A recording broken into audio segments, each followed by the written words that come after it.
welcome back.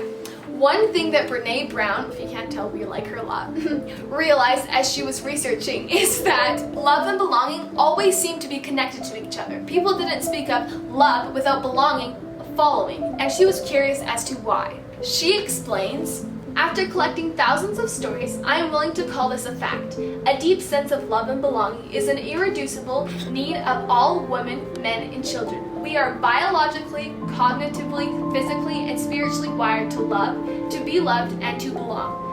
When those needs are not met, we don't function as we are meant to. We break, we fall apart, we numb, we ache, we hurt others, we get sick. There are certainly other causes of illness, numbing, and hurt, but the absence of love and belonging will always lead to suffering. Brené defines belonging as belonging. Belonging is the innate human desire to be a part of something larger than us.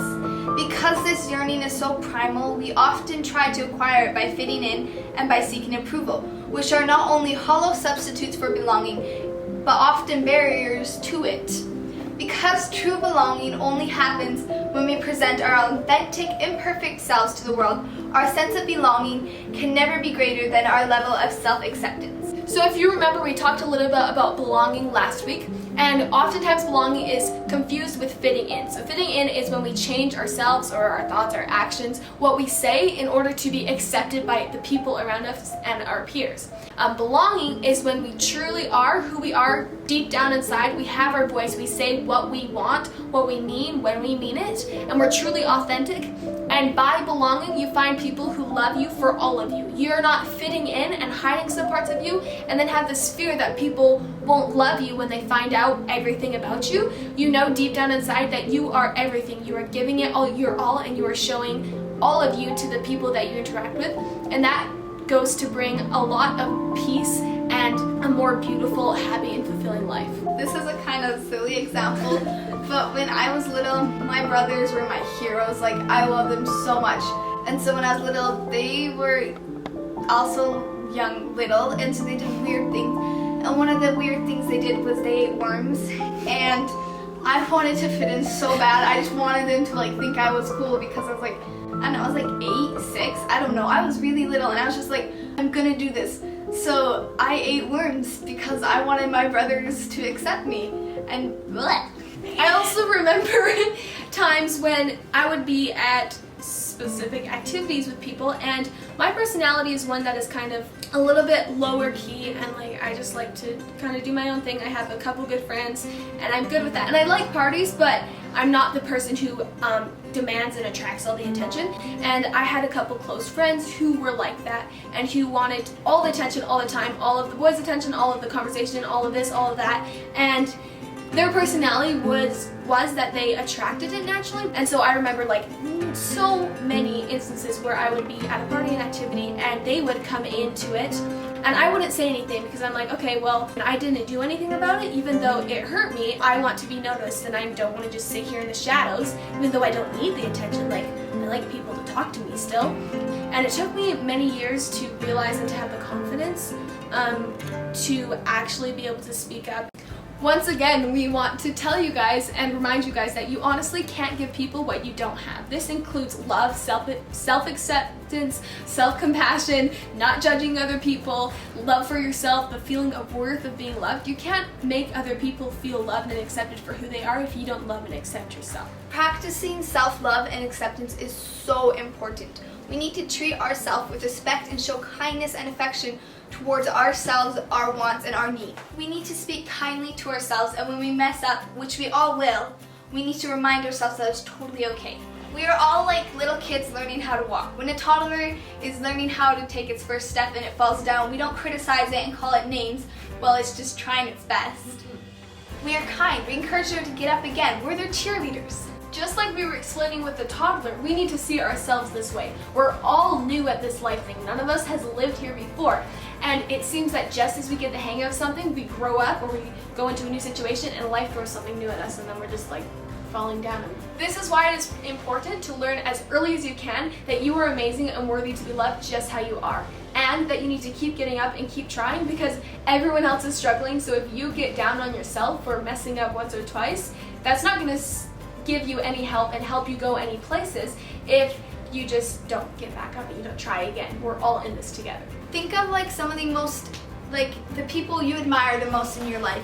And so often they are the people who literally are just leading the most ordinary lives. They have this extreme confidence and they live amazing and productive lives because they know the secret of confidence and non-confidence, which is believing that they are enough right now. Even though they may not have the fanciest car, or they may not have the biggest house, or the most well-behaved kids, or the prettiest design, they are just enough right there, right then, right how they are. If money or fame could buy happiness and this sense of self-worth and satisfaction with your life, then we wouldn't have so many celebrities and actors and famous people who are dying because of drug overdose, or who say they need to take a break because their mental health is so bad. Or there's so many different situations where we see that these people who seem to have everything from every worldly standard, they seem to have it all. They have all the money, the fame, the people, the fans, and yet they don't have it. They don't have this innate sense of belonging and this innate sense of love. That is the most vital thing to know. That no matter how cool you are, how pretty you are, what you're wearing, you are perfect, you are worthy to be loved, you are enough right now, right how you are. When you belong, you be just who you are. This isn't always easy. It's scary and it's hard to be who you are, but it is so worth it in the end. And as I've gone different places around the world and talked to different people and just interacted with people, whether it's online or in real life, I've honestly been able to see that there is so many different types of people in this world, that there is someone for everyone. There's deep connections waiting out there for every single person. And that was something that gave me a lot of hope and anticipation when I was younger, when I didn't always feel like I belonged where I was. And it has really allowed me to open up and to find these people that I connect deeply and on a fundamental level with. The cool thing is, once you start to love and accept yourself, you'll find that no matter where you go and wherever you go, you'll never be lonely and you'll always have a best friend with you. So I have a kind of funny story about being your own best friend. This past year, I graduated high school, and two of my best friends and I went and got grad pictures done by one of our family friends. And when she sent them back to us, I was sitting on the couch looking through the pictures, and I loved them. They were so pretty. And I was just like grinning my head off, and my mom's like, "Oh, who are you looking at?" I was like, "Oh, my best friend." And then mom like comes over and looks behind my shoulder, and it's just a picture of me. And she's like, "Oh, your best friends, huh?" And she calls one of my friends over, and they're like laughing and making fun of me. And then from then on, we've had this joke where it's like, I'm my own best friend. But it's really a lovely and beautiful feeling to look at yourself and just be like, oh, I love that. I think I look pretty. It's just because I love myself. It's not dependent on what other people think, or I didn't do that for someone. I just did it for myself. A lot of research has shown that journaling is a great way to process emotions and reduce stress. One of the reasons that is so is because when you write down your thoughts and your feelings, it allows your emotions to run through you rather than get stuck. Today we want you guys to get a journal or print off some of the Sister Talk journaling pages that we'll have attached, and to write one thing that bugs you. Just write it out, all of the thoughts and the feelings you had around this person, this situation, this thing that happened that bugs you. And then you can burn it up or rip it up if you want. It's up to you what you do with that. And then on other pages, take 3 pages and write 3 beautiful things that you love and you appreciate about your life. And as you write down things you're grateful for, your mind will start looking for things to be grateful for, because you're rewiring it to look for the positive instead of the negative. Feel free to message us if you want to discuss anything with us, or if you have different questions or insights about it. We'd love to talk to you. See you guys next time!